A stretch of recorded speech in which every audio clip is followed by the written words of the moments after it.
ನಿಮ್ಮ ಹಳೆಯ ಚಿನ್ನದ ಒಡವೆನ ಅಧಿಕ ಬೆಲೆಗೆ ಮಾರಬೇಕೆ? ಆಟಿಕಾಗೆ ಕಾಲ್ ಮಾಡಿ 8880 ಅಟ್ಟಿಕಾ ಗೋಲ್ಡ್ ಕಂಪನಿ.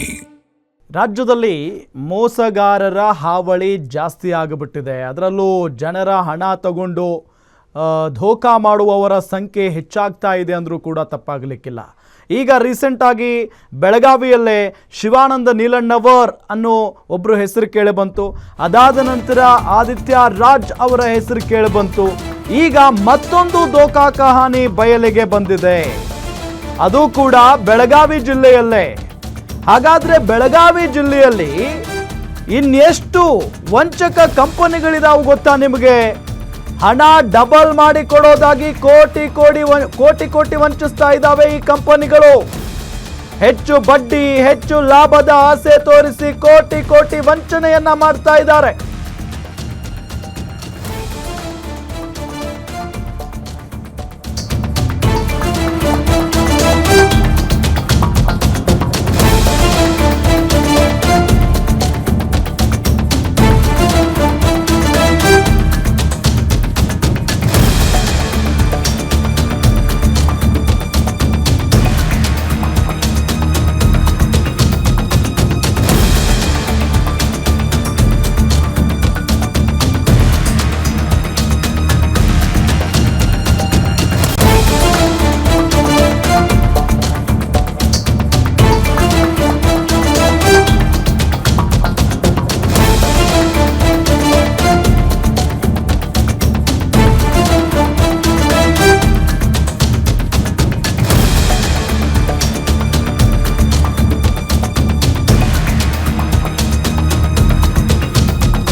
ಬೆಳಗಾವಿ ಜಿಲ್ಲೆಯಲ್ಲಿ ಧೋಖಾ ಮಾಡುವ ಕಂಪನಿಗಳು ಎಷ್ಟಿದಾವು ಗೊತ್ತಾ?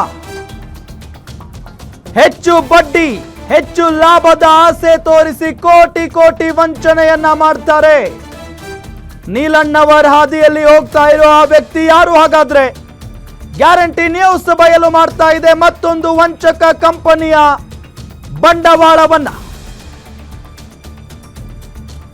ಮೊದಲಿಗೆ ಶಿವಾನಂದ ನೀಲಣ್ಣವರ್, ಅದಾದ ನಂತರ ಆದಿತ್ಯ ರಾಜ್, ಈಗ ಮತ್ತೊಬ್ಬ ವ್ಯಕ್ತಿ ಜನರಿಗೆ ಟೋಪಿ ಹಾಕೋದಕ್ಕೆ ಮುಂದಾಗ್ತಾ ಇರೋದು.